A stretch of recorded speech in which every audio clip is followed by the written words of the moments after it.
How's it, everyone? This is the third conversation Dave and I are having recorded on the Holy Cow. It's going to be a bit different this time. Dave has some questions, some curiosities, kind of WTF Daniel is the spirit of the conversation. I'm excited to field them. I'm excited to see where they're at. Um, I guess the broadest umbrella would be how the Buddhist Christian interchange is playing out in both of our lives, but um, I'm not sure. Over to you, Dave. Nice one. Very nice. Um, yeah, I'm stoked we're doing this. Um, because what's interesting for me is like, you know, my friendship with you and my kind of my natural our relationship. I don't really care what you do. I'm like, I'm, I'm, uh, I'm like, cool. We're walking paths, and I will always appreciate our exchange. Mm, And then because of your um, intellectual capacity and my intellectual drudgery, I and because of what you're doing, I was like, okay, well, let's talk about things. Let's give you an opportunity to express certain things. Um, and yeah, understanding is interesting, and that's kind of what I was alluding to. It's like in some ways I don't even need to understand. I'm just if you happy and love and kindness is moving through you, then you know I'm like sweet. Uh, but here we are. So um, the first kind of I think a good place to start would be reflecting on uh, your time in Grayton and then leaving Grayton. Um, and you wrote something and shared some photos and videos about you came, and I'm probably going to get it wrong, but you came looking for a bride, but you left as one of the bride. Um, so I'm particularly, and then this kind of expansion from there. Um, so yeah, maybe tell me a sure. little bit about that Give it chapter. some flesh. Epic. Um, yeah, I appreciate the questions and the interest and very similar sentiments. And I guess part of why this is also in a recorded space is because there's a sense of relevance, what we move through and the relationships that we carry. And like what is the more important thing or the most important thing. It tends to Mm, come to relationship for me. So mm, I mean, um I was in a long relationship with my now ex. We broke up 3 times in total. The third time was at that space of being baptized.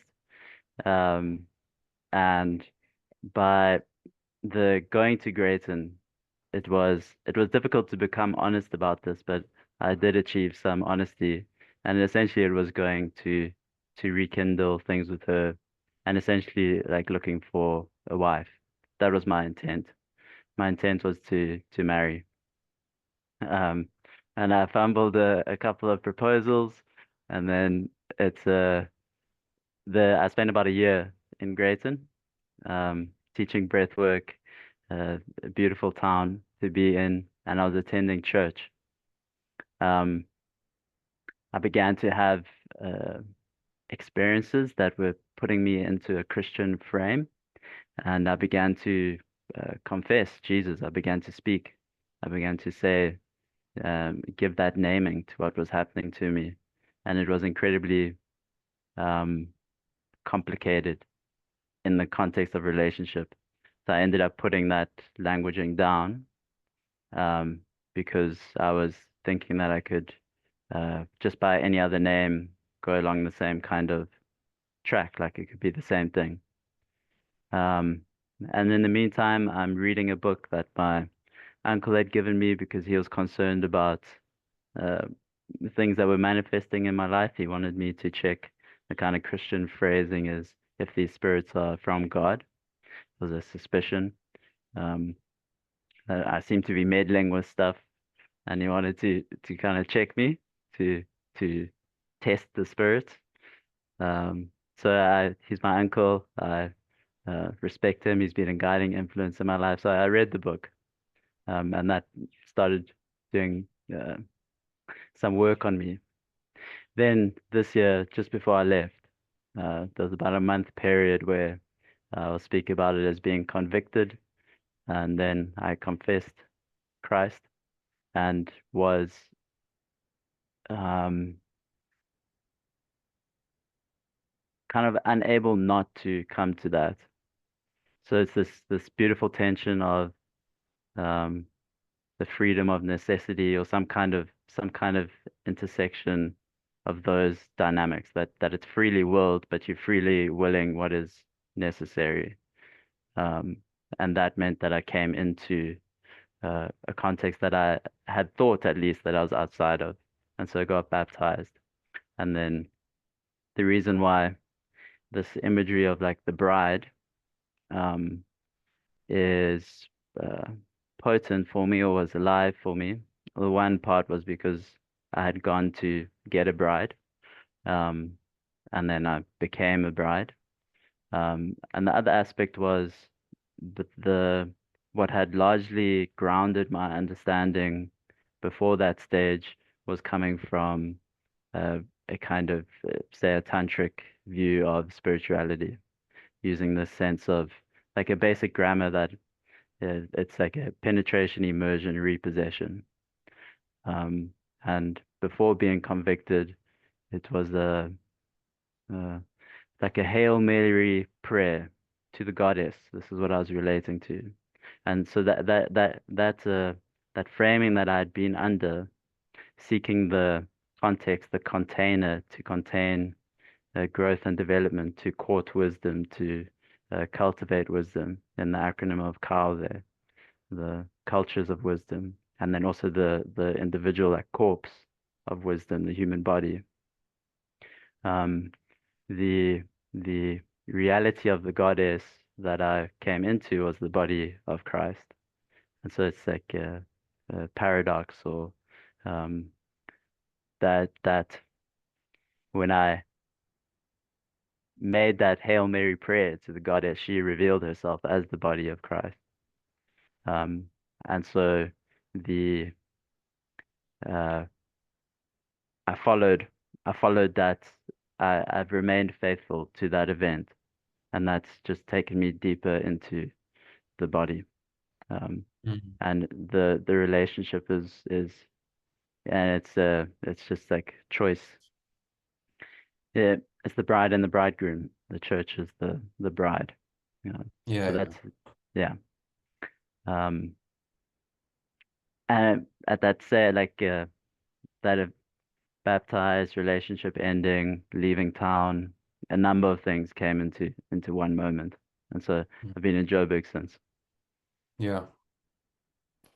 I'm just wondering, Dan, I Mm. find sometimes if I don't know how you're recording there, but the kind of split screen thing can be interesting um, for the Is viewers. it I don't know if you want that. It's just nice to see the facial reactions and the the is it body.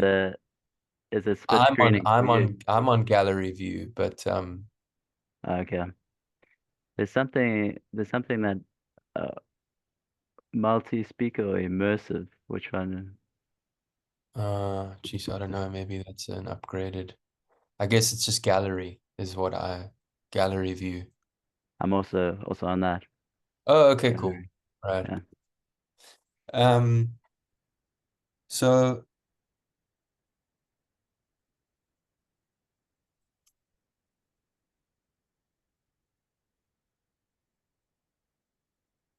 I mean, you've been on your path your whole life, I would say. Um, Walking deliberately. fumbling in the dark, banging toes. Um, so before Grayton, could you speak about your experience within Christianity? I mean, you went to St. Albans, which is is it Catholic or is it just Anglican. Anglican? Yeah. Um, yeah, and like it, just any kind of experiences through, obviously upbringing, childhood, exposure to the church, school, um, Mm, and then of course, if you would like to take it then into your kind of, tertiary education in terms of philosophy. mm. Um, yeah, I think there's enough there. Yeah. There's something here that's relevant for both of us and people who might be interested in the conversation. It's like um that goes to your question. It's like it's what we're talking about is in a sense like so much part of our inheritance, like Mm, the schools that we went to, the culture that we're in, and you can yeah, extend that argument further to like this Christian atheism stuff about seeing the whole secular world as in a sense an outgrowth of Christendom. yeah, yeah, yeah, So I mean, and then like 2024 as a date calculated, the birth of so it's there's a way in which that that question like it refracts into a huge inheritance. sure, So yeah, part of my coming to speech, coming to confess was this I realized I was getting off on a certain proximity to the name. Like I was like saying yeses and like there was a lot of uh electricity. You recognize like there's power in this name. mm, But in a kind of deferred or ironic position to it. Um, so now this kind of direction has to be bracketed by the sense that we are culturally Christian, say like the schools that we went to. So yeah, yeah, yeah. um, Even just the calendar, Christmas, yeah, Easter, even English as a language.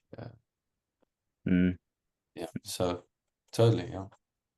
that the uncle that I mentioned, he really cultivated in us, his nephews, like a sense for beauty or the aesthetic very early on, like taking us out to see sunrises and um, uh, encouraging us our artistic expression and the like.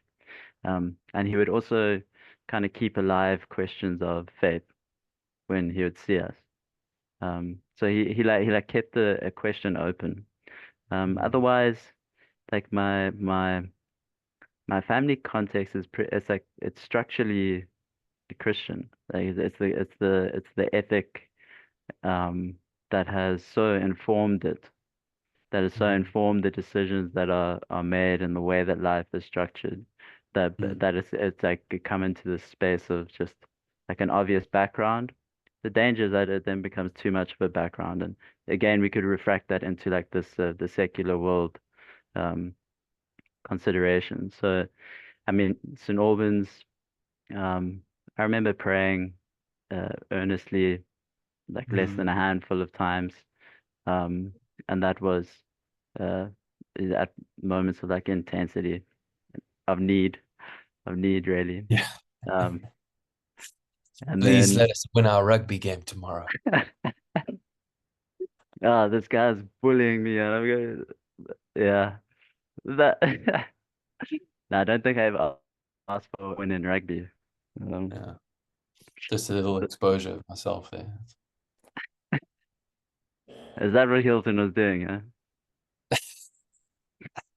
That's why we beat you, bro. Mm. It's interesting though, like this Sia Kolisi raising the cup last year, and on his wrist there is written Jesus, and it's this, what's it? The toy when he was there's Yeah. a match in Ellis Park, and he's like, before I start answering, I just want to give thanks to my Heavenly Father. Yeah, yeah, It's yeah. The whole interesting. team. Right? Yeah. It's interesting. Mm. And it's a sorry if I keep like blowing it out, but it feels relevant, like this this explicit faith that's held in that team, and then the way that they've performed on the global stage, Mm. those that succession of victories last year, like the last moment, like last minute 1 point World Cup final. Um, yeah, it's playful. It's very interesting. Yeah. Um, and that this yeah, okay. So then went to university. I was encountered with fast internet, and yeah. Yeah, before the fast internet and psychedelics. The at school, or even before school, was there any confession, confirmation, communion, any experiences there? I was baptized as a baby, I think. Mm. I didn't confirm it in school. I didn't serve in the chapel or anything like that. Um, Was that a uh, choice or choice not to. yeah, Yeah, that you could choose to. You could also choose to be confirmed, and right. there was that option. Um, Yeah. but I didn't do any And of your that. and your I mean you mentioned your uncle, but like your mom and your dad, was there any, I mean, did you guys go to church? Would you, was there any, we're Anglican, we're, I don't know, any of that kind of experience? Um, Dad Catholic, mom Anglican. My mom's dad was a priest or minister, Your or mom's dad was a yeah, priest. Okay. an Anglican church. Sam, Uh, uh, same name as my uncle. The And we went to church, but then I think like there was a Sunday cricket practice that then took precedence at some stage, and then it just kind of fell out of life. Yeah. there's a just while we're playing with the cricket and the rugby and the private school, uh, and the Lord, I think there's a lot of Monty Python play with that. Crickets. I can't remember what it is. Anyway, just a side tangent and a note for us to just go investigate there. Monty Python, anytime. Yeah. So yeah, so carry on. So okay, so your mom's dad was a priest. Do you remember? Were you close with him? Was there? No, I didn't see it. Never met.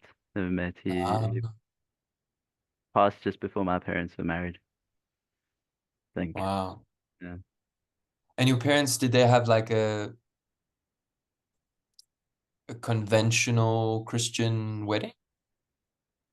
Yeah, I'm pretty sure. Pretty sure. Yeah. Yeah. Yeah, I wonder what like it's an interesting thing, you know, it's like a um this manner of question of like what's my ultimate response to or attitude about life. It's like at death, at marriage, like it tends to get raised.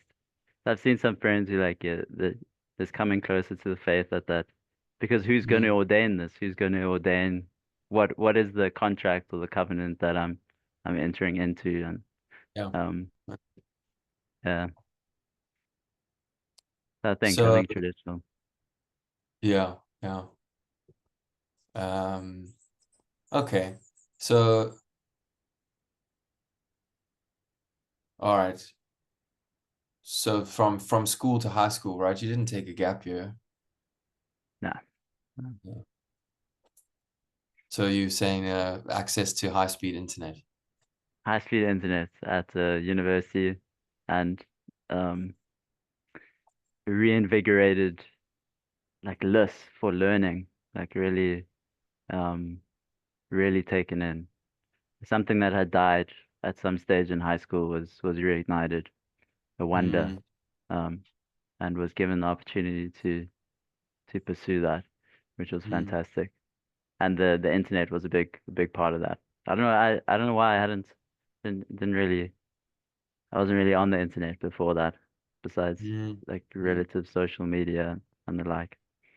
Yeah. Um, so I mean, just some threads in our relationship. Like one of the initial things that began to like crack me open in some ways was like thinking about space, um, and having like videos and stuff to watch, and just Mm, scale, just sheer scale, time and space, mm, just the moments of awe, uh, like big, like wow, what what what is this? And then developing or having that taste for awe like rekindled, um, and just pursuing that really has been the affordance. yeah. Yeah. Um, Yeah. I mean, the internet at that point, I think it was I think it's kind of when YouTube really started to blow up in terms of, you know, pretty interesting content on there, which is mm, interesting because you now, you know, you're making content and there's something that you're mm, intrigued in there and giving energy to, um, yeah, yeah, which is yeah, maybe we'll get to that a bit later, but this kind of conversation around learning, mm, education. Uh, So within your kind of philosophical studies at that time, um, how would you do you remember how you were framing if you know if someone said to you, are you a Christian or are you religious or are you spiritual? You know, do you remember how how you would respond there? um, I don't think I got asked that much. If I yeah, maybe my uncle. I can't really remember too much. There was Mm, there's a lot of like heavy drinking. I remember the one night with my Jewish friend Adam. We're in the context of religion, so I said Jewish friend Adam. Um, we stole some of our friends' cookies, and we were running around the town giving people communion, the chocolate chip cookie. So pretty like now like what would you say, like blaspheme. Um, but there's like this interest, this playfulness in this immaterial of significance to people. I went to church a mm, couple times at the back end of my time in university. Um, and I just thought about it this morning actually, that there was this one session where like sometimes at church this atmosphere can be cultivated that like wants to um encourage someone who's at the precipice of a decision or a commitment. So there can be like an attention, a kind of anticipation. Um, mm, and I could feel that. And then I could also imagine myself in that role. Um, and I knew that it would in some way like benefit the whole congregation, like everybody would celebrate that fact. Um, so that manner of thought's always been very like playful to me. Um, so it's like it's humorous. There's something there's like electricity in it, but I didn't do mm, it because I guess it couldn't be sincere from me. It would be too like a performative. Um, but that nature of dynamic, and I guess that's the same thing as kind of like getting off on a proximity to the name, like noticing the way that this name exchanges between people, and wanting to participate in some way with it, um, but not like stepping inside of it or not considering myself. So there's still some kind of irony or some kind of distance. Um, and yeah, so university was that I was really taken in by Platonic philosophy and grounded in this practice of dialogue. Uh, Professor Larry Bloom, very influential, and a lot of like on the Holy Cow, Sipo, Avile, and Hadley. I don't think Thomas has been on, but we were all taught by Larry, introduced to Platonic philosophy by him. Um, and there was an affinity there in myself that was really congruent. Um, and the Greek world is very influential on the Christian world. Sometimes there's like a shorthand of um, Platonism is Christianity is Platonism for the masses. Uh, Mm. It's just to say there's deep agreement or Yeah, yeah, yeah, affinity or yeah, yeah. yeah. Okay. So, and then I mean, you dive quite deeply into some different traditions in terms of and different practices. You mentioned a specific field of tantra, um, different types of yoga, um, Mm. obviously life experiences, psychedelic experiences. Um, and what I and that's kind of where we met. That's, while you're at university. Mm. So I guess what's been intriguing for me is just, you said to me, I think I'll get it wrong again, but you said something like, "Thanks for I don't know, being my friend or talking to me even though I'm Christian or something, or Ah, even though I'm a Christian now." So so that's kind of why I'm wanting to do this, because the sense is that, okay, you've had all these experiences, you go to Grayton, there's a rekindling in Grayton, or had it mm. happened prior to Grayton in terms of experience in the church, particularly within Christianity? There were some unique features about Grayton that relevant. It was a home church specifically. The home church was established because of uh, um, something was happening in the Christian fellowship in the town that had to do.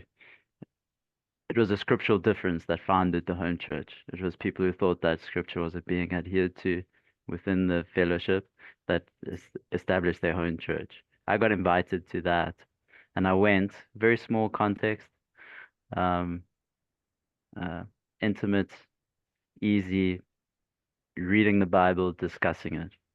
So there was a dialogical element. It it uh it wasn't the dialogue proper, um, but that's something that I think can grow. But we're discussing the text, um, and so that yeah, there's something to that because then it's not it allows for personal discovery and growth, and you can raise issues and you can speak with people about the issues that you have, and like Mm. it's yeah. Yeah. Um, So I so mean, at that yeah. point, I mean, I remember that. I remember having those conversations with you. Mm, Um,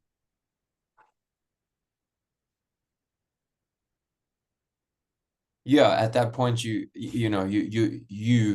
are able to, you're kind of playing with, well, not playing, yeah, playing with everything. You spoke about spiritual piracy, Yeah. which obviously you're still doing now, and this is like, we're really getting to the juicy stuff. But I think the timeline is significant, because it's what's interesting for me is at what point does the shift happen in terms of like, okay, I'm now a Christian, and what does that change about how you were doing things, how you're going to do things? And this is obviously where people have maybe been surprised, Mm, and like, oh, mm, but I thought Daniel was like that. I thought Daniel, whatever. yeah. Um, and it's going to lead, and we're going to get that. I don't want to rush too much, but it's going to get to a lot of big, important, juicy questions. Um, but so yeah, maybe first there, like, so you're there, you like, cool. I'm happy to go sit Vipassana. I'm happy to go dance there. I'm at the trance parties. I'm teaching breath work. I'm reading. You were on the Mm, way to Mexico to go to yeah. what's his name? I always want to say Igor Kofiev. Igor Kofiev. yeah. Kofiev. Mm, You so at what point then you become one of the bride? You spoke about conviction or confirmation. mm, mm, mm. Convicted. Yes. The convicted of sin is the yeah, and like this language is so powerful. Um, Yeah.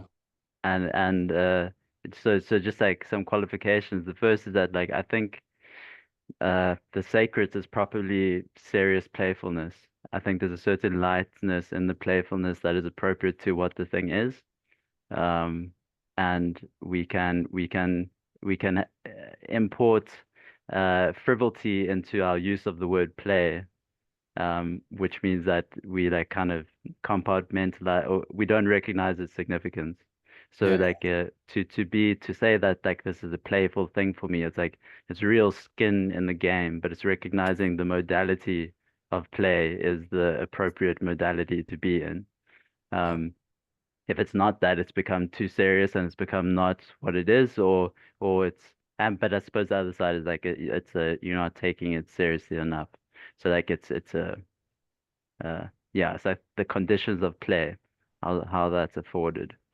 Mhm. Um, so yeah, I mean, I was seeking, um, and benefited from being from a number of influences, and I mean, I guess as we would all increasingly be because of our access to the network, and the also this like the resurgence or the availability of psychedelics in South Africa is like it's a loose state, so a lot of pirate activity can be undertaken because there's some like if you have a bit of mobility, there's a lot of freedom. It's a unique condition.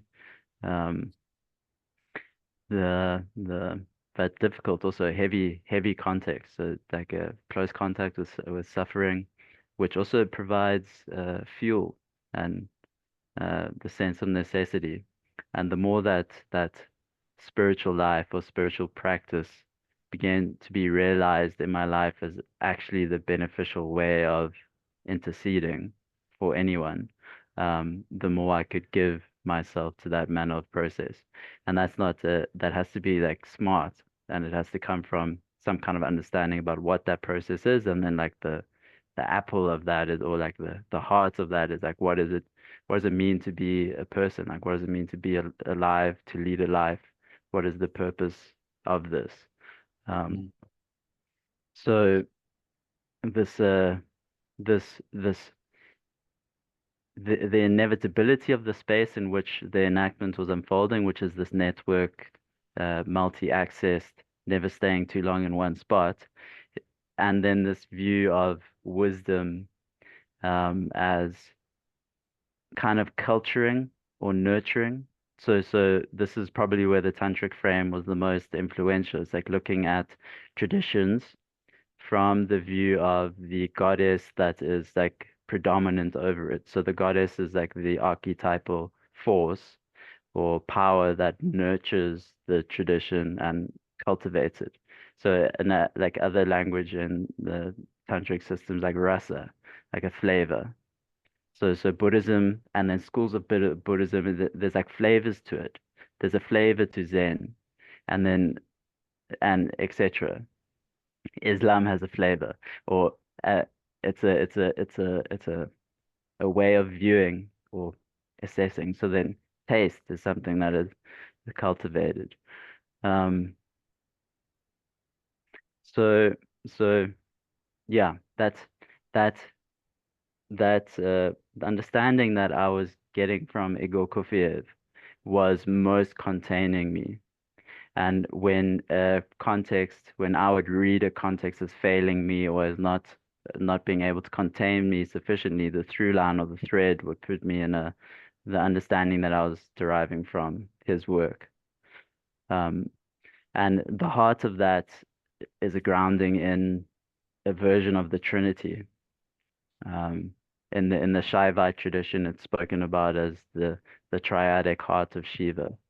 If we get just like pretty plain about it, it's the subject-object dynamics, the dynamics between subject and object, and that experience is always constituted by a subject and an object and the dynamics between them, always, and that's reality. Um, so that's like a Trinitarian view of non-duality, let's say, was the guiding um, my guiding spiritual understanding. Um, I then began to come up against the uh, thinking about as the religious, which is in some way what is, and the frame that I've been using is like any when we attempt to share our spirituality, that that that is a religious act that comes into the interpersonal domain. Um, I'm getting this frame from a guy, Layman Pascal, who's talking about spiritual process and religious process in an analogical way. So this harmonization of subsystems in the organism, this producing coherence, that is spiritual process for some surplus. That same process is the religious process in an interpersonal body. So then it came to the sense was that like the sacrament or the religious question is like what is it that we can share between us that can fulfill the religious function. So it's the question of the word, like what is the word that we we share. Um, so like I'm thinking about these kinds of frames and often in a meta kind of way, trying to see how things work and the like. And then I keep um, with with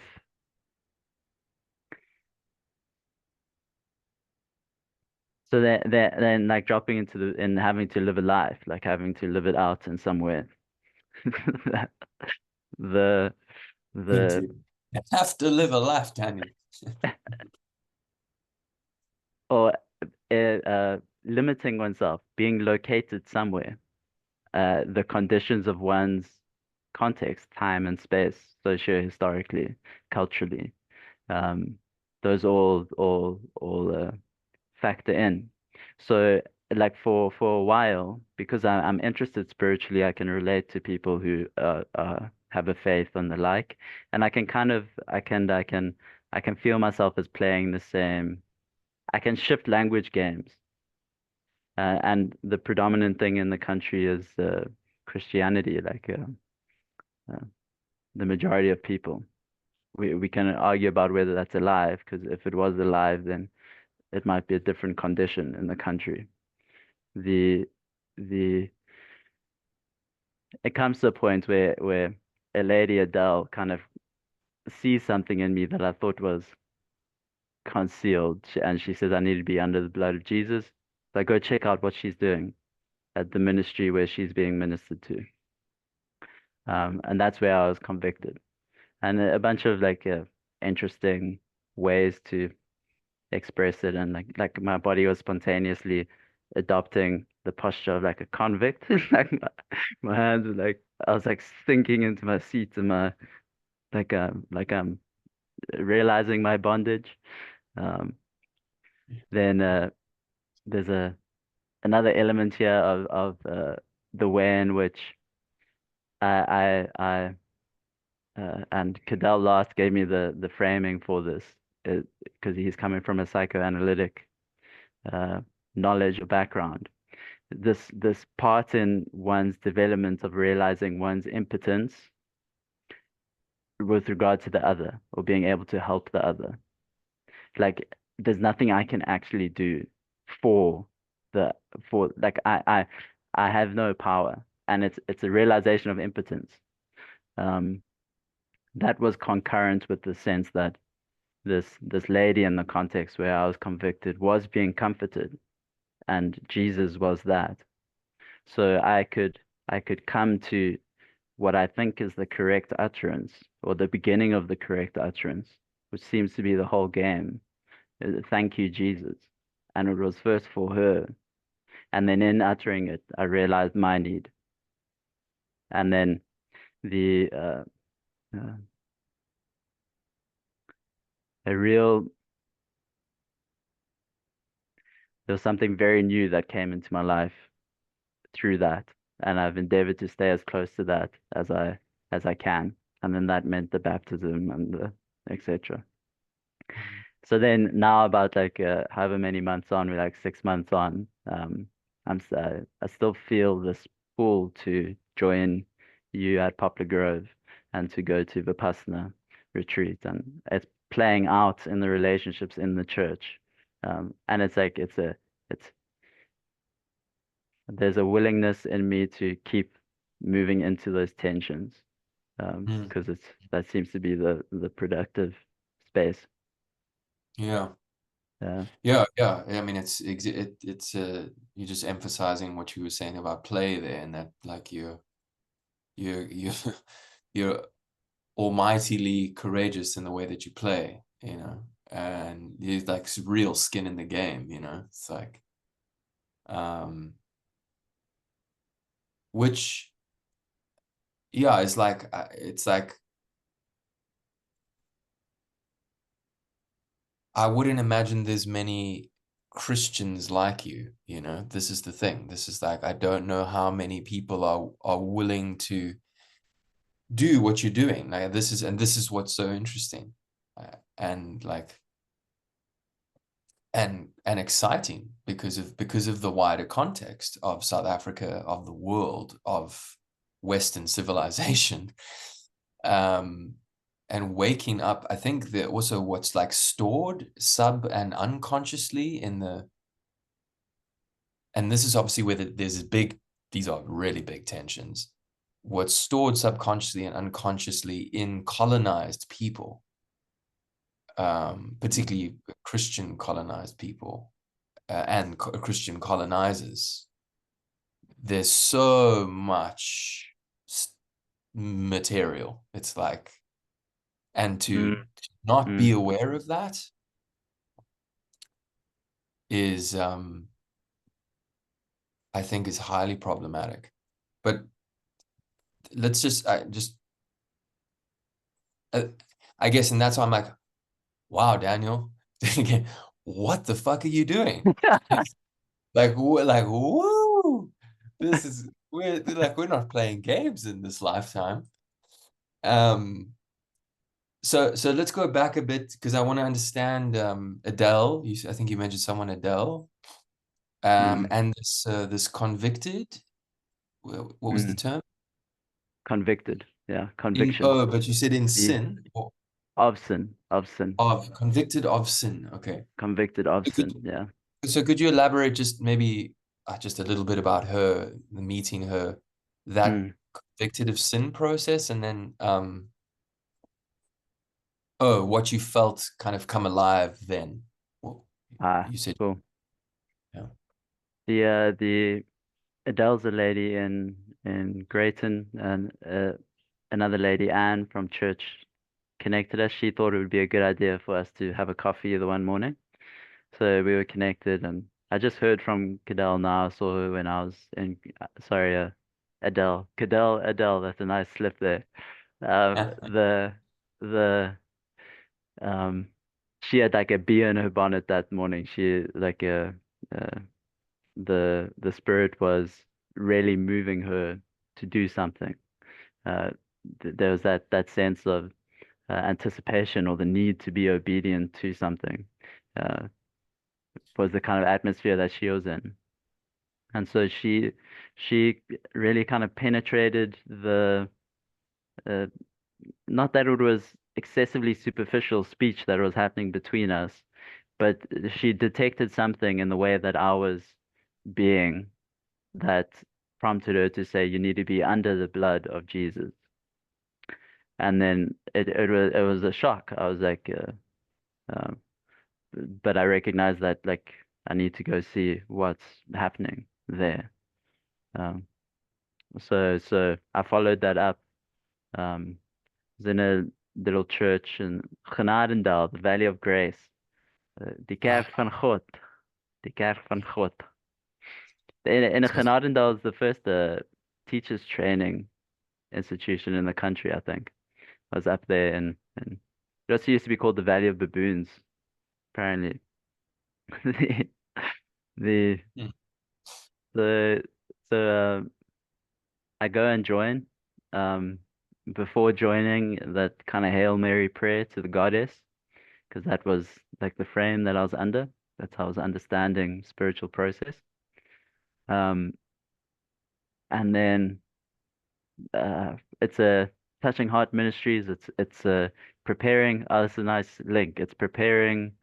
There's a lovely scripture in Proverbs somewhere. I think like Proverbs 30 about the um about the bride, about the good bride. The whole book of Proverbs is helping a son choose a bride. It's like wisdom given to a son on the foolish woman and the wise woman, the wise bride, and how he must make his decision. So then you can link that into the revelation of Christ. Then it's like the what should the church be to receive Christ, and so this ministry ministers to prepare the church for the bridegroom. That's the kind of framing as far as I've gleaned. Um, so the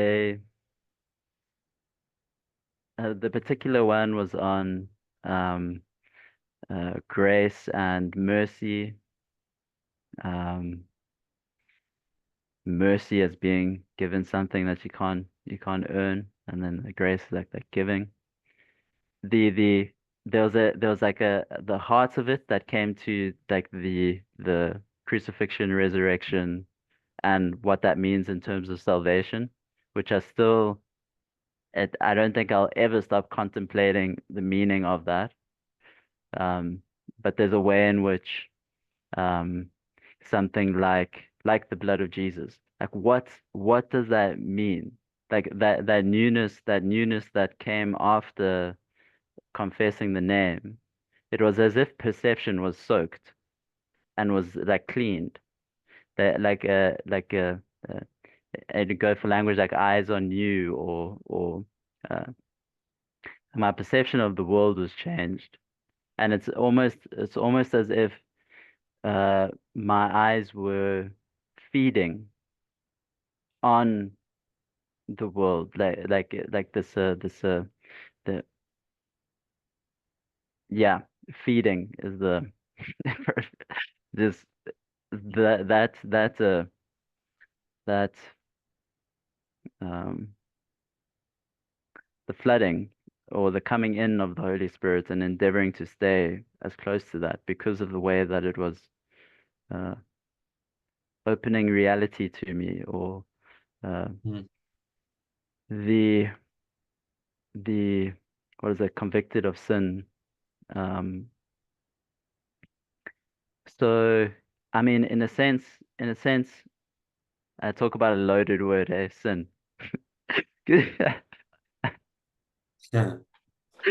And Fuck. there's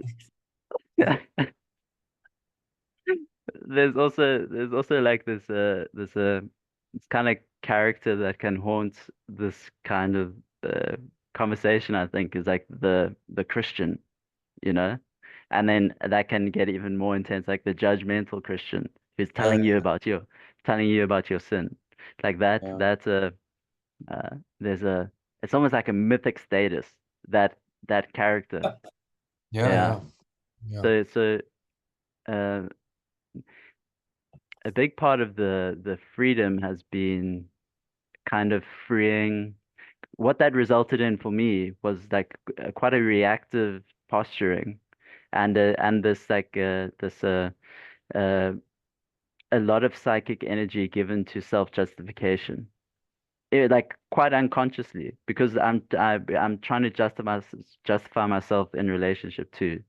So part of the thing of saying like thanks for talking to me, even though I'm a Christian, is because then if you then on the other side of that dynamic where you're being identified as a Christian, you can get projected that mythic judgmental Christian, that identity can be projected onto you, and you can become like a complicated person for yeah, people.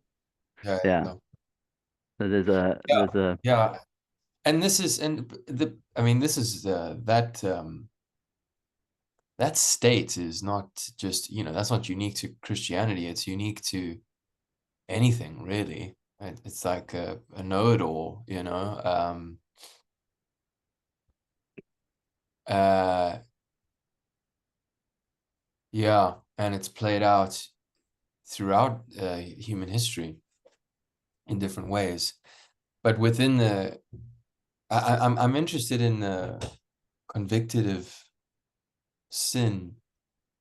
Um, and when you were speaking about something about the perception and the eyes and the way you were seeing, feeding, it reminded me of, I don't know if you've ever read the Fire Sermon.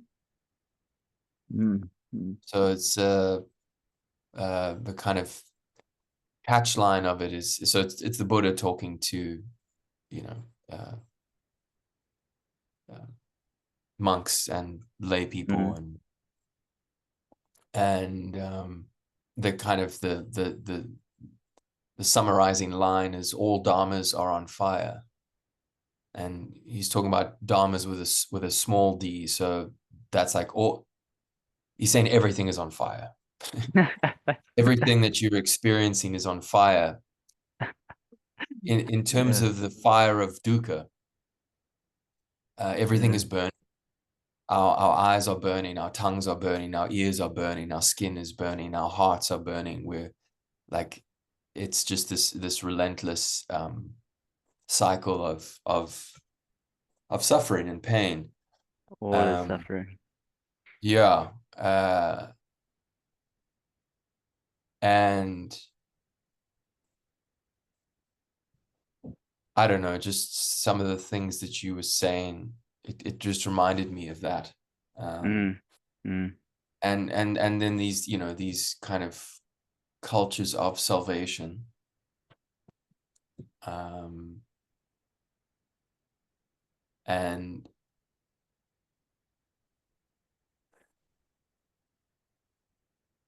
at least the way that I've interpreted and practiced it is that is the kind of stoic, Marcus Aurelius, that's the way. The obstacle is the way. The sin mm, is the way. The dukkha is the way. The go into it so that you can come to understand it, and therefore mm, through experiential um, contact with it, you your your understanding grows, and mm, it's like, oh, we don't have to be trapped. um we don't have to, we don't have to be frogs in the water that's just getting hotter. We can actually take mm. action. uh, Yeah, we're in such rich territory. The so this sits at Vipassana, like this, one of I really came to realize the truth of that first provocation or truth of all is suffering in a new way. And I realized it in a way that I realized that I haven't fully realized it yet. Because it moves by how all pervading that all is. And there was still this little pocket in myself that was in some kind of denial, so some little contraction somewhere to the realization of like all really is suffering. And that the way that is framed as like some kind of denial is like I think that gets to it because the ah, the so the all is fire, all is suffering, or like and that this is to be directly cognized or brought into an experiential fact for growth, or that is the growing. The kind of Mm. shorthand that I have left that sits with, which there's remarkable biblical like uh, themes, is a degradation of what of it, but came like die before you die Yeah, yeah, yeah, so that you can live, and yeah. that like the carry your, if you want to follow me, carry your cross, Right, right. Yeah, die to yourself. That's what it means to be a Christian. yeah. And so like this there there's mediating work to be done in terms of understanding meditative process as something like that. Mm, um, mm, mm. the realization of suffering, deepening the Yeah, capacity to suffer. Um, th- yeah. And also, just to bring it back as well to what you were saying, in terms of the judgmental or the prescribing, um, right? Because that can happen within that kind of Buddhist frame as well, or in the sense that, like, well, yeah, all dharmas are on fire. You're all deluded. It's like it's a very premature and naive, I would say. It's greed. It's like a snobbishness over knowledge and wisdom, and that's what I'm saying. It happens in ah, everything. It's like, I've got it, you don't have it. mm, mm. It's kids do this all the time. It's mine. Yeah, no, you know. Yeah, Um, yeah. so yeah, I would imagine, just to kind of bring it back, Mm, that this is what you've been experiencing, probably within yourself, and then of course with others and in the world, with now saying, oh well, I'm a Christian. mm. Because then they're like, oh, are you judging me now, Daniel? And of course, Yeah. I have been aware of that within myself. I'm like, what's Daniel up to? Like, where's he going with this? You know, putting yourself into a nest of vipers. Uh, and then, to maybe to just give you something to play with, is like, obviously I've had, you know, I would say for the past 3 years, 4 years or so, people saying, well, are you Buddhist, Dave? Are you Buddhist? Like, is that what you? And I actually put out a newsletter the other day. I don't know if you saw Mm, it, but yeah. I've been getting asked 3 questions. And my answer is no. I'm not a Buddhist. I don't. I, it's not about an ism for me. Mm. Any of it. Mm. I even, was like, people were like, "Oh, you're a yogi." When I used to do a lot of you, are you a yogi? Are you a Buddhist? Are you? Um, and there's a lot of material that we could talk about there. And you've obviously you've taken a different approach was to say, I am a Christian. Mm. Mm. And then where I'm getting to with this is this kind of, what we were talking about earlier, Stephen Batchelor talking about Buddhist atheists, and now, you saying that there's this Mm. these Christian philosophers, atheists. scientists who are saying, Christian atheism. so so um yeah, maybe could you talk about that a bit, about Yeah, the yeah. I got a good sense. Let me try and say as like, so we have, it's like the shorthand Buddhism without or beyond belief. What Buddha taught was not something to be believed. It was a science of mind to be practiced. It was an exposition on how suffering works, and you explore that. So it helps you know your own mind, know the reality of suffering, and it offers a path out of that. So it doesn't require belief, it requires experimentation. Then you have Christianity, again, a shorthand. It's like this is belief. You believe. Then you have this spiritual religious kind of uh, dynamic of when a spirituality wants to share itself between people, it becomes a religious project, and then the religious project is finding that sacrament that can be shared. So this everything's on fire, all dharma's on fire, the world is burning, all the world is illuminated. And now this is the third piece coming from the tantric stuff. Tantra as a non-dual doctrine. Prakasha Vimasha, light. Reality is light, and the reality of this world is the reflected light of that initial light. It's a um the power, self-reflective power of awareness is the way that it can be expressed. Um, so then the in a sense, the world is a representation of the light that one is. And this can get like maybe a little bit too close, like love and light kind of speaking. Light is like knowing, yeah, like the substance of the real.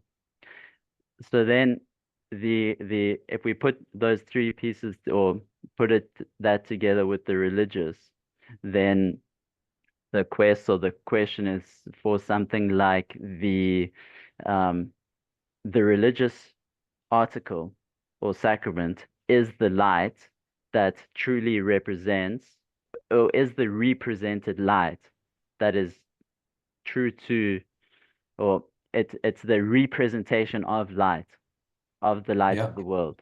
And Jesus yeah, says this, I am the light of the world. It's the yeah, it's the representation. And yes, yeah, yeah. So so the um as much as how I've spoken, it can infer like almost a strategic and meta uh, view kind of thing. Faith is a different phenomena, like uh, consuming the flesh. It's a participation that becomes that engenders a different uh, mode or manner of participation. And what's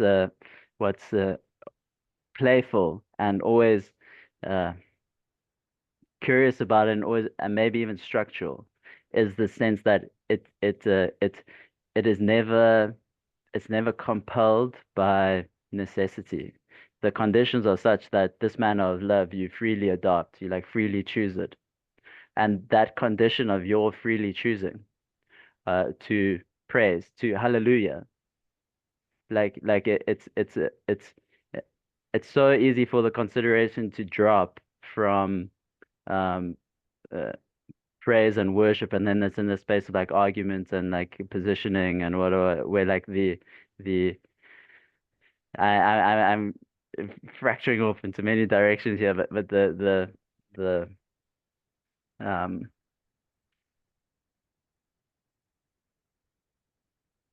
yes, so so.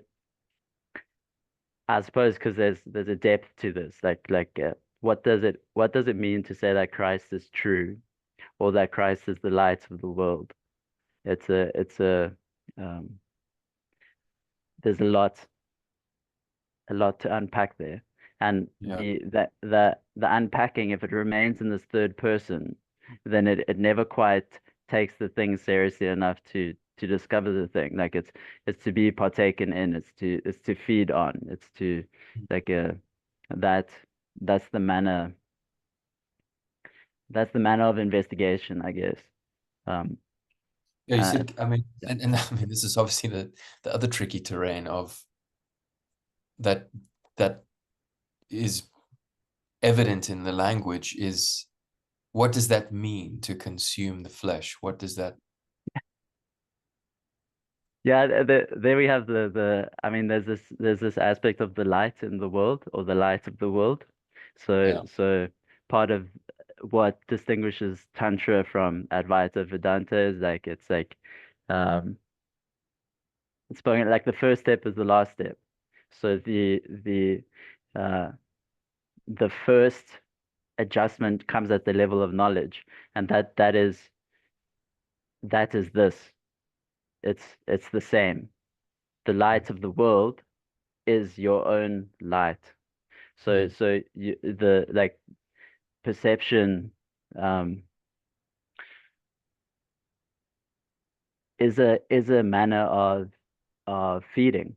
But then it's like it's how are you conceiving, how are you understanding what you are in or what you are perceiving?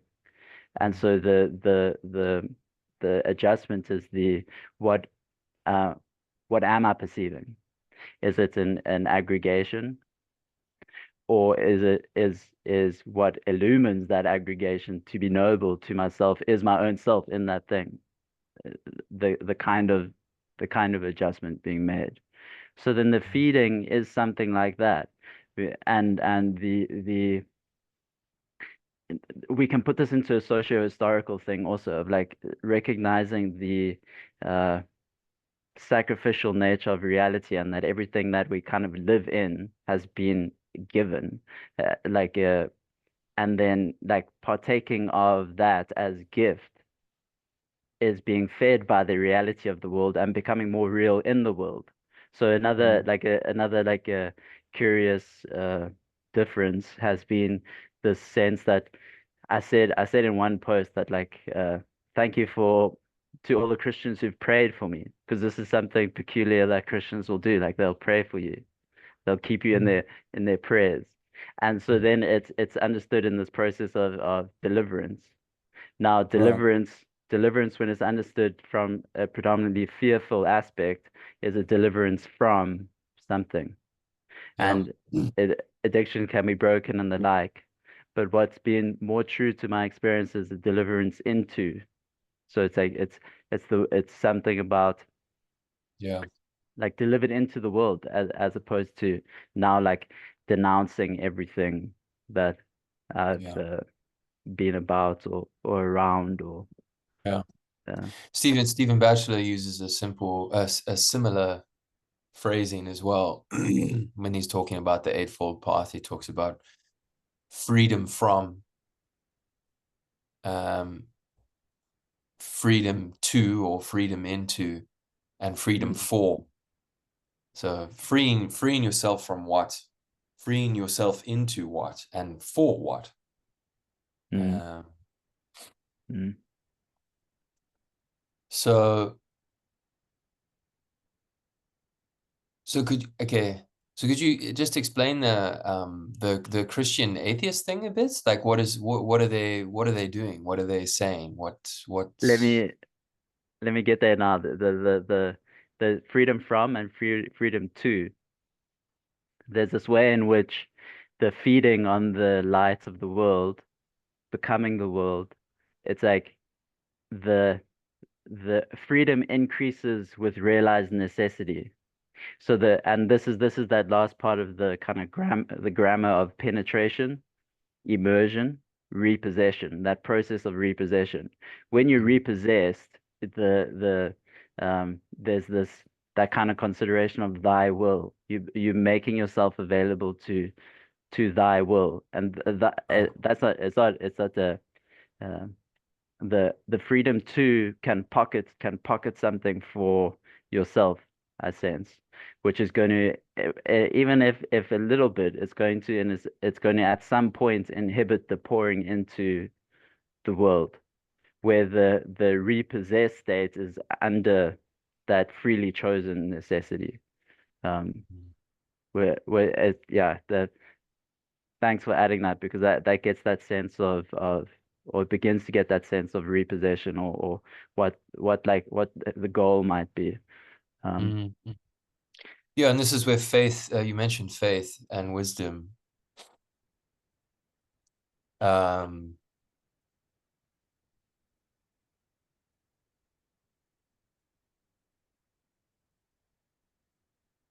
Yeah, it's like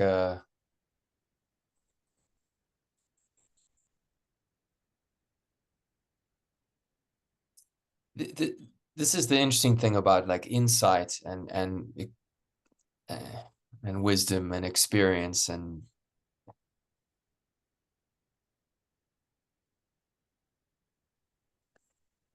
it's it's so readily available, yet right, we're everything's on fire.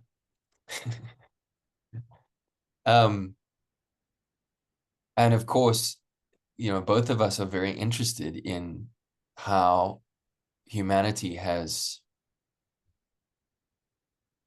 dealt with this and investigated it, and what brings us to our highest capacity. And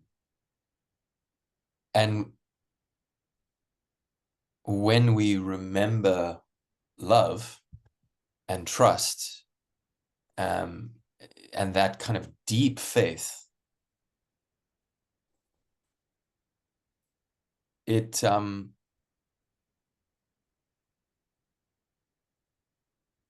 yeah, it can completely, right, it's a radical shift. It's a you say repossession.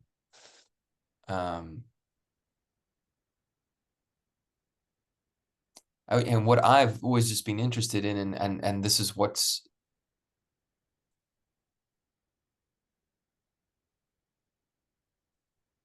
I just guess it's just interesting how it's unfolding in that the different approaches, right? And obviously within Christianity, there's different approaches, the same within Buddhism, right? The ultimate reality is the ultimate reality, but there's many paths, same mountain, right? And we could go through every culture and religion and spiritual practice. I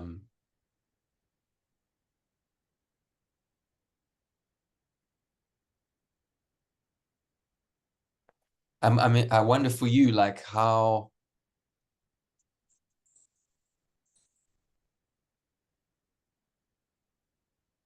what do you see as like, because you're doing the kind of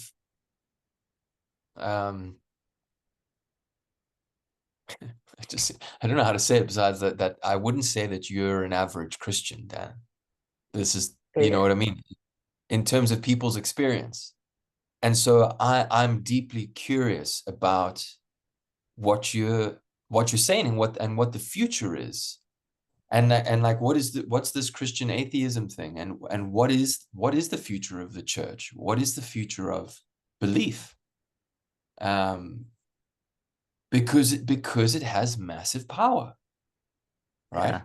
Particularly within South Africa, it's like, and Yeah. particularly it's like an unconscious, subconscious thing. Like, people aren't even Mm, aware that that's how we're functioning. mm, It's like mm. this inherent framework that people are not aware of. Sorry, there's a lot there, but Yeah. I'm with you. I'm with you. Um, just that piece about that I might be unique and not. It's like because uh like when I just endeavored to get to know Christians more, then like Right. I had similar experiences. Like, whoa, oh, that was my expectation or my Cool. this mythic figure of the Christian, or this was also like the way that Zizek conceptualizes belief, and I think he's inspired by Lacan in psychoanalysis. Is it the subject's supposed to believe, and so like the um we often coordinate ourselves by this subject that's held between us, who's meant to be the Christian. Christians themselves are plagued by this, like this sense of hypocrisy or of there being fake Christians, that there's like someone faking it, or that you can fake it. It's a like that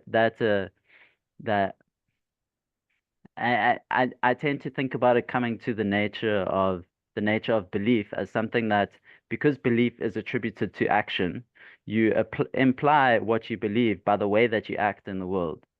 And this is like where Jordan Peterson is mostly, and it's why he like is loved by Christians, and then he pisses off some Christians because he won't like confess Christ. Because he's saying like no matter what I say, what's more relevant is the way that I'm acting, because like belief is more in that domain than um so yeah, Yeah, I mean and this kind of, again, this kind of human frailty in terms of mm, being disingenuine, right? Like this is everywhere. I mean, we see it with everything. It's like um yeah, uh, particularly like, let's say, within the in the kind of, in the new age renaissance of spirituality, it's like, it's just like, oh, this is hypocrisy, this is contradictory, and it's just lies. It's not even, it's like, what are you talking about, and those people are up on the pedestals, right? It's like, and it's like, the leaders, are they really leading? We can say this, are the food production people producing real food? So it's a problem of our time. um be true to yourself, yeah, like I mean, right, follow. Mm. yeah, yeah. There's that's the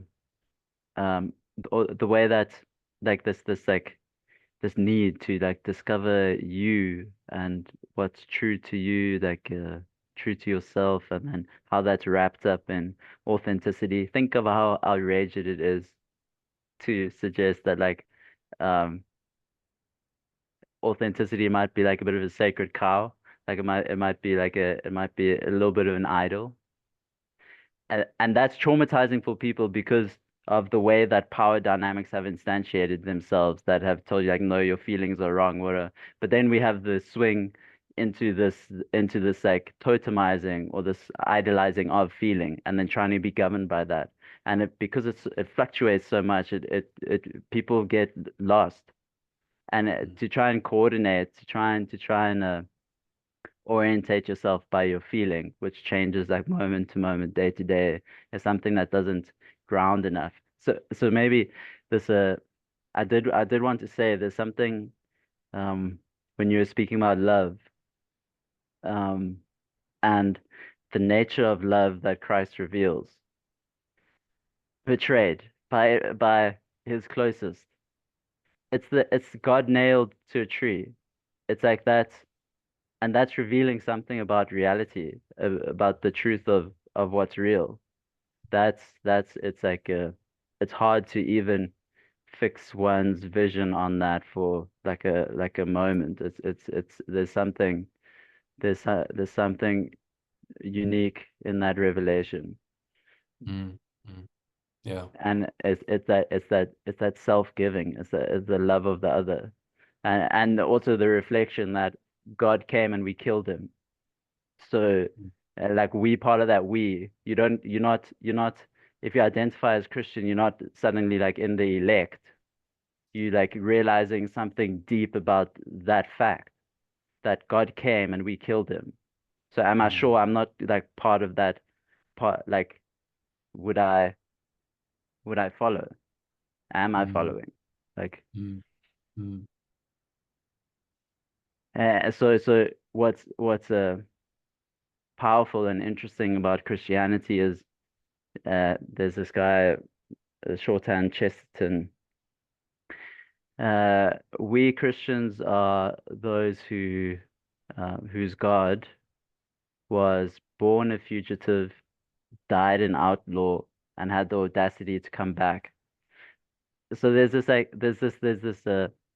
this you could say motif of death and rebirth that has played itself out in the development of Christianity as a religion itself, but that is um, so people are thinking now, and this is in the terrain of these guys that might be uh, the kind of Christian atheism project. That attempt is more to think. So the philosophy portal wants to encourage dialectical thinking. So you put two contradictory things together and you're Okay. thinking them together. Um, but this in that kind of sphere, people thinking like, what does it look like for Christianity beyond itself, or Yeah. what is Yeah. yeah, and that's a um in part creative project. Um, that's lived out. I don't know how like that's something to be yeah, I'm not sure. Mm. But Well, yeah, dialogue I mean, seems to be important to that. sure. But like the embodiment of it, what does it actually look like? You know, what are your, and this is where Zen is very interesting, because this is what Zen did historically, is it took all the religiosity that flourished post the Buddha dying, um, the upsurge in kind of religious and philosophical um,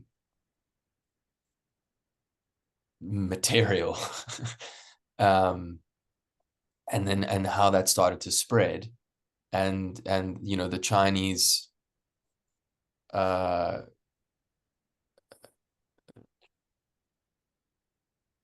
with their, you know, Taoist and Confucius kind of uh, roots, were just like, you know, have you washed your bowl? You know, it's just you know, you coming over here with your sutras and your like chanting and your relics and your it's like, you know, how are you today? And that's so Zen, you know, Chan, at that, it just radicalized and brought it back, I think, to a lot of the core of what the Buddha was saying, which was just bear attention, just be completely Mm, attentive mm, to everything you're doing, and the compassion and the wisdom will flow from there. yeah. Just stop getting lost in all the paraphernalia. And when I hear the Christian atheism thing, and I have, you know, I was raised Catholic, like super Catholic grandmother, Irish, you know. Um, on my father's side, a bit more of a kind of, I would say, in a way, a bit more of an atheist vibe, even though it was Protestant, but like, uh, just roll up your sleeves, you know. Mm, yeah. um, and and then, you know, the dancing between all of that, like just seeing the story of Jesus, and like who is this dude and what is going on, and like just trying to stick with his actions and his words, you know, and tracing that throughout my whole life. Mm. And choosing, I chose not to have confession, confirmation, because I couldn't handle the environment. I couldn't handle the hypocrisy. I couldn't handle. I was like, I don't. Where are the good Christians? Where are the people doing the Lord's work? Where are the people doing what Jesus was doing? I'm not seeing that. I couldn't find it. And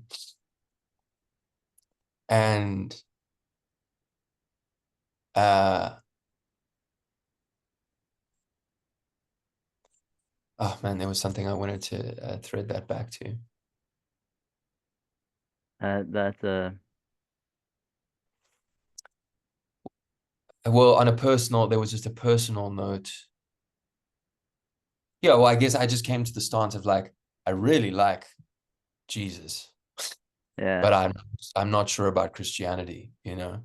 yeah, And then the same thing with yoga, and the same thing with the Buddha. Like, I'm not so sure about all the isms and the anities and the proliferation of the. I'm like, where's the essence? Like, mm, let's stick with that. Um, and the weight of the baggage of any world religion, really, but I would say yeah, particularly because of the violent history of Christianity and Islam and maybe a few others. You know, Buddhism doesn't have that much. There is interesting stuff with Zen and um, particularly in Japan more than not China so much, but Japan, Zen, and the samurais, and then particularly World War II. mm, There was some kind of Zen propaganda that was being indoctrinated. Um, yeah, yeah, yeah. but Okay. but um, but yeah, the weight of everything that comes with it, Mm, and I'm like, okay, do we need to deal with that, or do we just need to like be good people? mm, mm. This um, the um. So I'll get to Christian atheism in a bit in terms of that, like it's as a philosophical project. right. Um, but this I think Jesus provides the model for that tension that you expressing, and it's this pattern is repeated. So um I was thinking about it like this for a while, but my view deepened a little bit after I ran into some like shortcomings. But Jesus is like, I didn't come to abolish the law or the prophets. I came to fulfill them. So he like if you think about it like, okay, this is just a dude who so imbibed his tradition, his time and his place and its essence, and he lived it out. But he lived it out from within it, which meant that like the corruption of the thing that he lived it out in ended up killing him. And that's the like fulfillment. So the an analog for our situation is like this um recognize like allowing ourselves to recognize that like we are in the story, it's ours, this is our inheritance. So like that it's there's like a degree of audacity in it as Jesus, like that's who I'm following. And then I'm not mediating my relationship, which should be one to one with him, by my relationship with Christianity. So it's like this that pattern of this like immense turning away because of the faces that are shown from this now that's at like a social level of an organization like Christianity turns people away from what's it saying, like the baby in the bathwater, Yeah, yeah, like exactly. Jesus. And so like there's going to be something inevitably like um the point was that um the like that was the very manner of enactment of Jesus, like the way. So he gives us an opportunity to imitate him, to participate in him in that same way, and it's by his name. And like the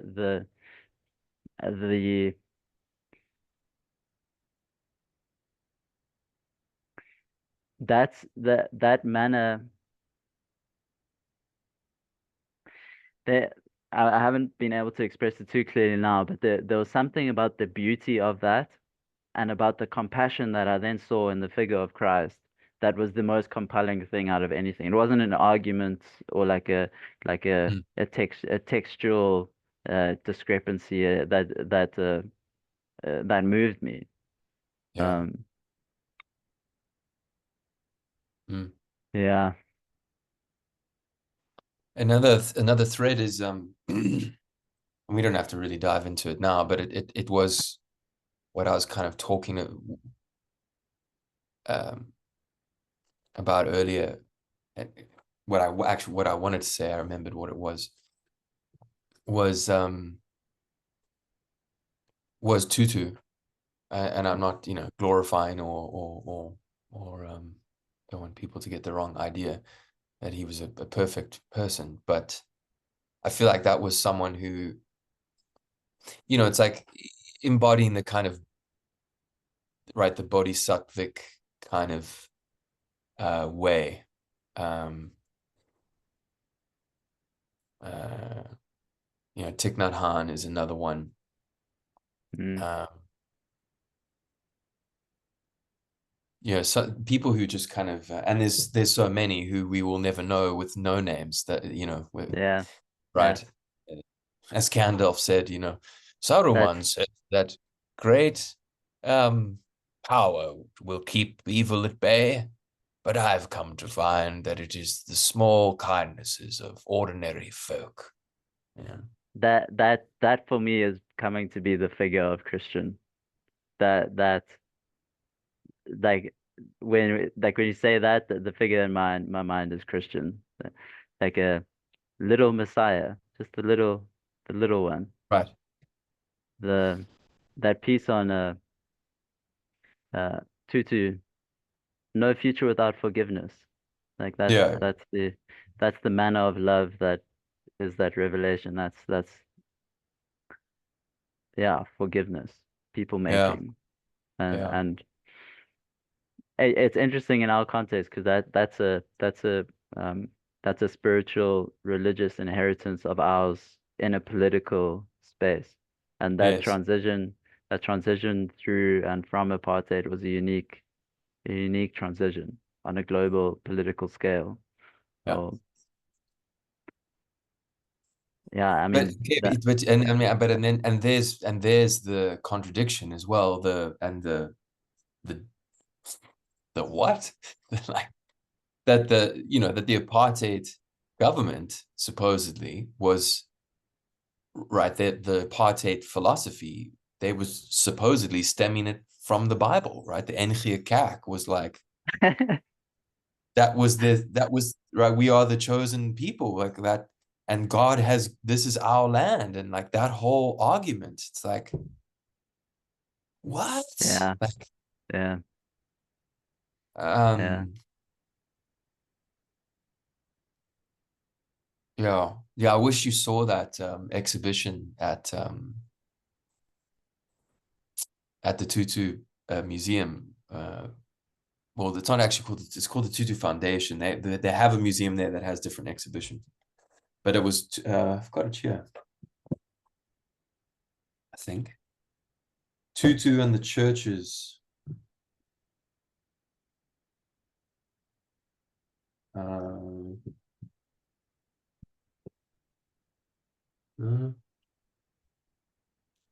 is it not here?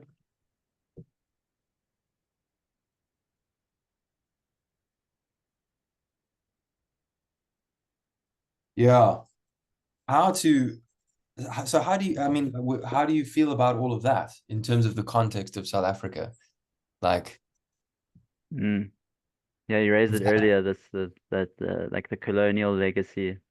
yeah, yeah, and that I the kind of separation within the church itself, like, oh, uh we're the chosen people, you're not, we are, that whole, yeah, yeah, that like, that mess, that gemors. Yeah, yeah. I mean, that's this is that um one has to, like, how much of the mess do you want to take on? Like like how much skin do you have in the game, you know? Because yeah, I I had increasingly strong um ideas and opinions about it, and um the yeah, it was something someone said, and it was of this manner. It was like there's a kind of ground, like, if you're not serious enough to be inside it, then your critique is going to hit the wall of it without, it's not going to, there's no penetration, like it's not going to come into it. Um, mhm, so that kind of consideration is what, it was part of what prompted the kind of enactment, and that meant like just engaging with um the people around me, the Christians that I knew, and that was um the unique affordance of that home church, is that it was people gathering around the text. And then it's like, okay, well, wow, this is some material. What do we think about it? And then there's someone who's been walking with the Lord for 40 years. And he's like, okay, he's like familiar with it. It doesn't mean he's absolved. In fact, like there might be an entrenchment of certain entrapments. But now, because I'm Christian, I'm endeavoring to love him. And that means something other than this, like the differences that we can have in terms of interpretation.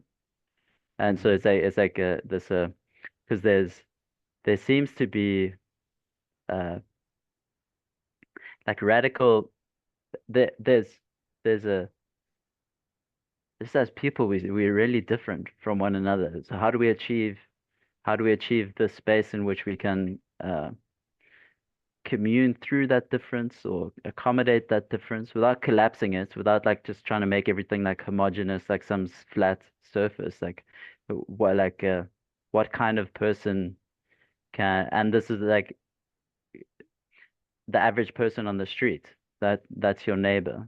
There's a guy, Daniel Garner, who has been in my mind, at least in the last bit of what I've been saying, who's uh, Christian as well.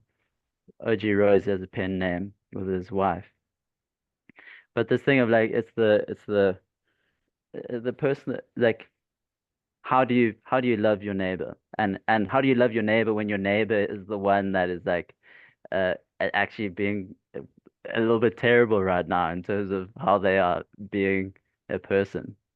Um, yeah, that so that might aspectualize in this paradoxical way sometimes in terms of like loving the Christian, this mythic figure uh, that can be put in all the like unaddressed issues of our inheritances, and that, and then it's like, okay, well, how do I actually meet that person? Like how am I going to be with no, them? Uh, yeah. Mm. Do you want to speak a little on the Christian atheist?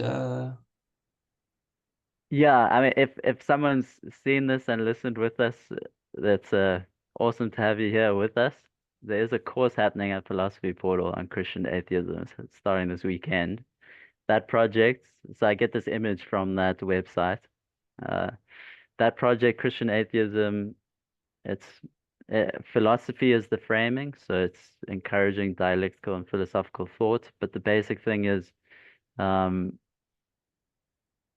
there's a way in which we can read the secular world, which provides the ground for science as, or for science as it was conceived then, for as an outgrowth of Christendom or an outgrowth of the Christian world. It's a reading.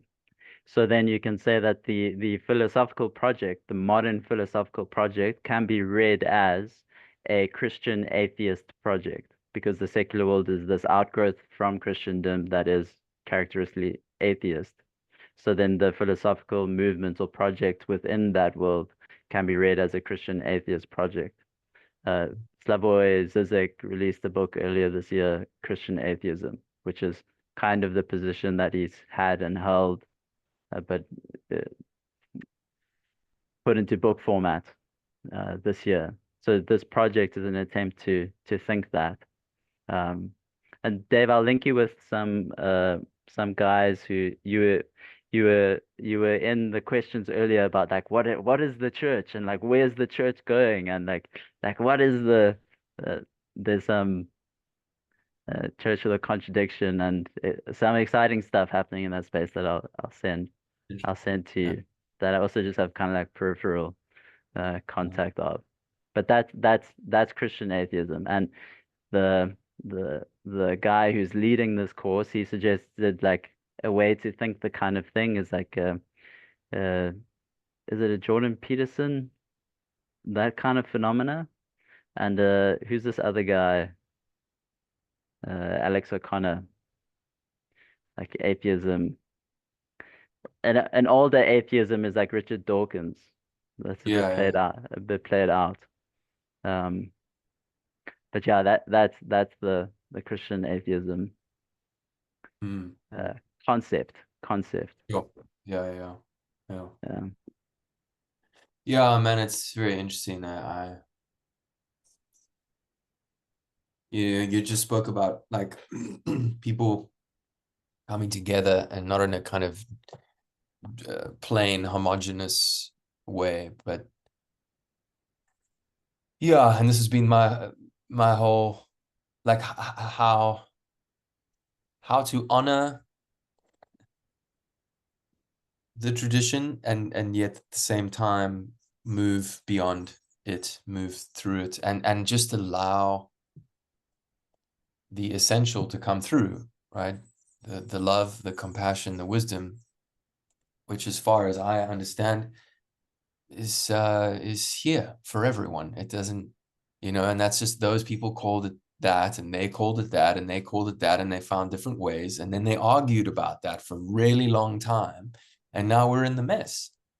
And it's yeah. like just remembering, and I get, this is my own grokking around, like Zen, are you Buddhist?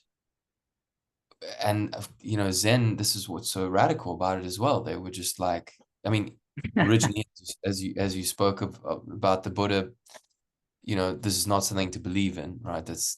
And that on the Noble Eightfold Path, that's the first. That's the first. You can tell I'm not Buddhist, eh?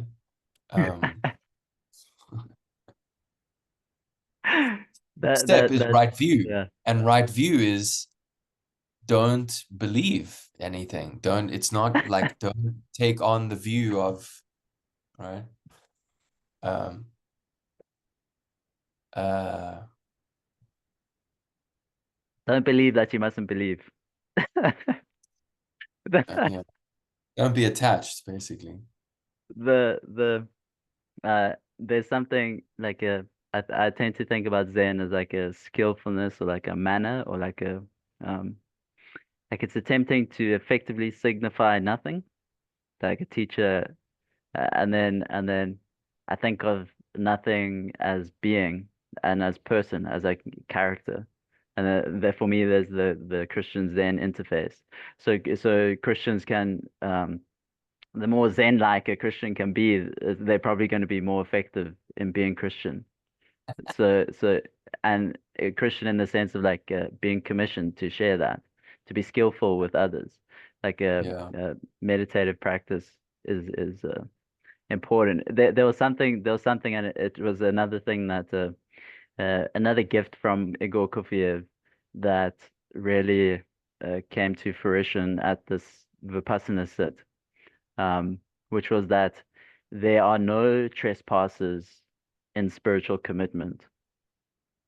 Like it is that manner of thing that commitment is commitment, and you are in the terrain that you're in because of the degree of commitment. So like this, Yeah. the sense of the overabundance of it all, of wisdom, but this frustration in terms of how it manifests in relationship has to do with something like commitment. And so we can speak into lofty spaces, like Yeah. we can speak things, but not we. And this is the thing, like it always costs something.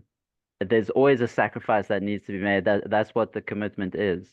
And so there aren't any, you don't trespass into that space. You're there because you've paid a certain price to be there in that space. And so it's like, uh, yeah, there's this freeing of a negotiating of like where someone stands, like where they're standing Yeah. is where they're standing. Yeah. Yeah. Yeah. Yeah. Yeah. As Rumi said, out there, beyond, there is a field beyond right and wrong. Meet me there. Yeah. Um, That's the um, beyond. uh, Shenanitheism. Oh, okay. Just to, I mean, complete anyway. We know I'm coming up to time now. Sweet. Um, there is, I do want to just take the time to say there is so much rich material that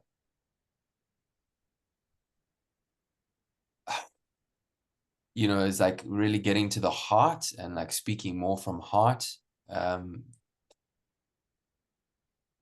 that I think we'll get to. I mean, I'm not saying we haven't been doing this, but obviously we've been Yeah. intellectually trying to navigate the weeds, like going into the Yeah. particulars, going into the weeds, going into the context, going into the detail, going into the mud, into the thorns, um, which is a skill. It's very important. Um, but ultimately, it's like this is the thing. I'm like, oh, I know Dan. I know Dan's heart. I know his warmth. That's what matters for Mm, me. mm, um, luckily, we both like playing with the relative, because that's where mm, the world mm, is, and that's where we're interfacing. mm. Uh, so here's something to flip it completely. We spoke about this last time you were here, and I think I showed you the book. Did you check out Brian Muraresku at all? Did you check out the Immortality Key? Um, I've had some Yeah. contact, but not directly. The Okay. psychedelics in that space. Yeah, yeah, and the kind of the early Christianity. I think I Ah, think I think it'd be very, very, very fruitful for you. yeah, Um, yeah. Um, he's mm, he's doing some really interesting work. Um, uh, yeah, that was a big thing for me was as well was biblical archaeology. I was like rock art or biblical archaeology. Uh, that's epic. Yeah, Um, I've a yeah, I'm there, like trying to imagine what early Christian communities, and not in a sense, not in like this retro, not like a fantasy of a return, but as like a source of inspiration, because there's a creative project before us. Um, yeah.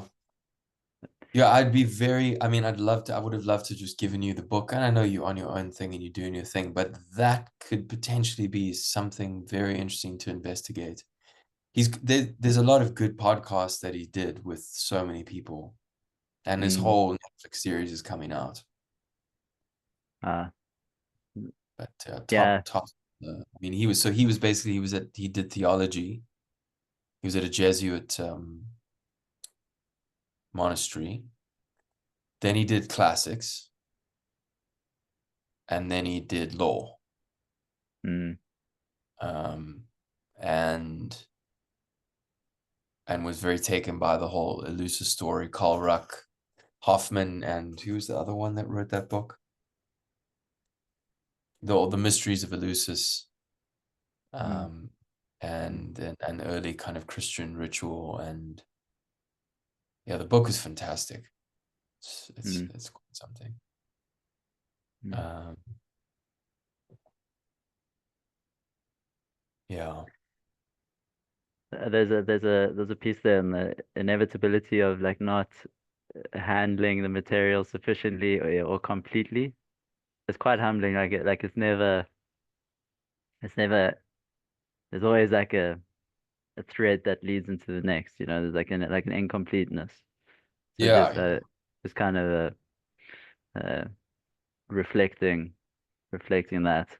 Uh, I agree. I agree. Okay.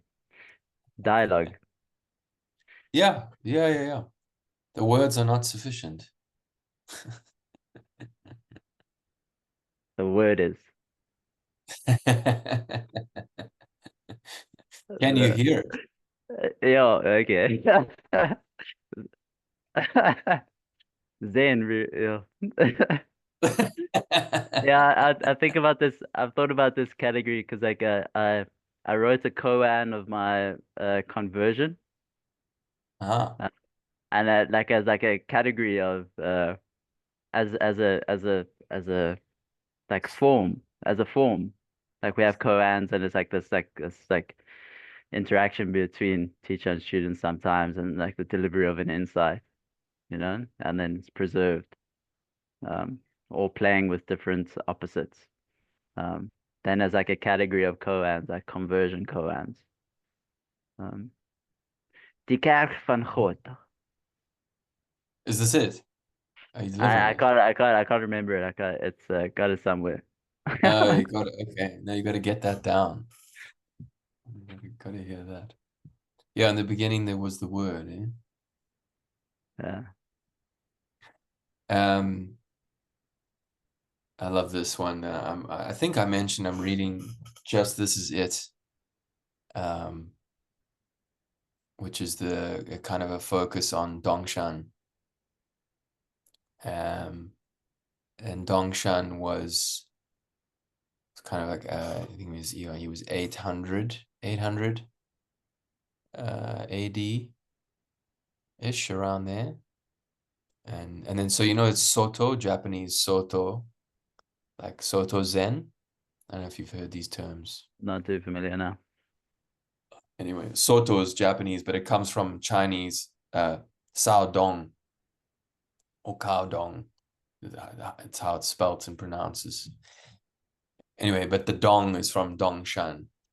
Ah, Uh, and it's just ironic that it's Dong and it's Dong and it's just all the Dongs. cow Um, dung. Cow Dung, yeah, totally, exactly. Um, Tao, and they say, how do they pronounce it? Tao Dong, Tao Dong. Um, so he's kind of, he's the co-founder of what then became Soto Zen, which was kind of very much propagated by Dogen. You know of Dogen, I think. No, I think anyway. so. Yeah.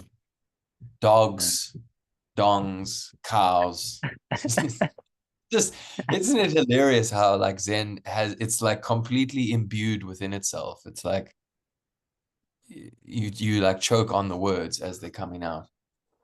Um, anyway, Dongshan is going around asking masters. So he's kind of a young monk at the time, and he's fascinated by this thing that he read as a child, which said, um, from the Heart Sutra, it says there's no eyes, there's no tongue, there's no nose, there's no ears, there's no mind. So it's kind of the very raw expression of emptiness. Hmm. Um, and he reads it and he says, well, I have a mouth, I have eyes, I have ears, I have a body, I have a mind, I'm talking. And the priest who he was with was like, oh, you're too much for me, I can't. So he goes off and he becomes a monk and he goes to all these different teachers. And eventually, this is kind of what he's getting to is, are inanimate objects sentient? Do non-sentient beings preach the Dharma?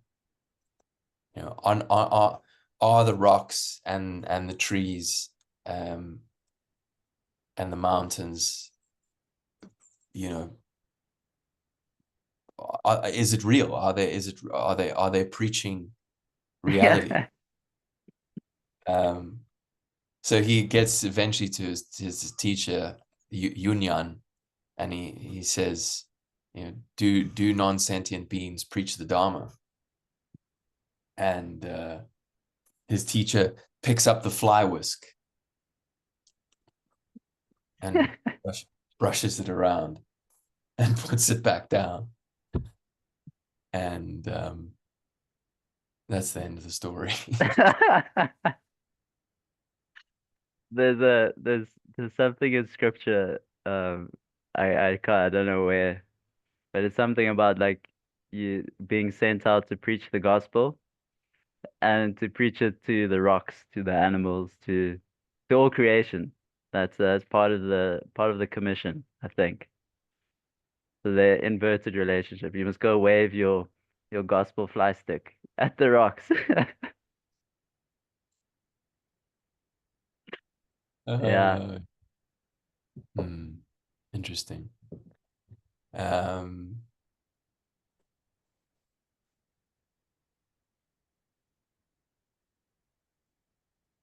I don't. There's so much you could carry on with, but Yeah, yeah, I think a good place for now.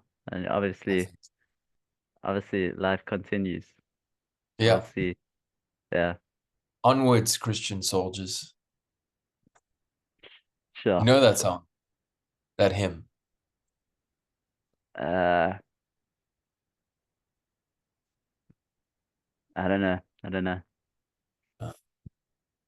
Onward, Christian soldiers, marching as to war, Yeah. with the cross of Jesus going on before. Is that at Hilton that you sang that? I think we sang that at Hilton, yeah. Uh, Yeah, yeah, that was Hilton for sure. Mhm. yeah, these war motifs, Yeah, yeah, yeah. yeah. Very Yeah. that yeah. There we opened up another wormhole there. You also pinged that what's it like Zen at war? The way that Yes, yeah, so maybe war is the next, but yeah, that's because that violence that because that's also often a big thing, like the um this ironic almost reluctance or like a rebellion or rejection of Christianity, and then saying because of like its involvement in violence, and then like colonial inheritance, and then it's like the colonized are now like w with the gospel, and then it's like this position of being like for there's like peculiarity in it. It's like, no, I'm not with the gospel now for the sake of the ones that are now for the gospel, but they're only for the gospel because they were under some like oppression. Or it gets complicated that that that's manner of the trying. Yeah, the West yeah. has been sneaking. What was it said? The West has been sneaking Jesus around. What, smuggling Jesus. The yeah. Yeah, man. Yeah, great power, a Spider-Man, man. That's great power comes great responsibility. Yeah. Yeah. Um, and unfortunately, there's been a lot of irresponsible people Yeah. abusing power in other people's names. It's wild, Yeah. wild. Yeah, happy to leave it here. Yeah, yeah, yeah, yeah. Sweet, sweet, sweet. Thank you.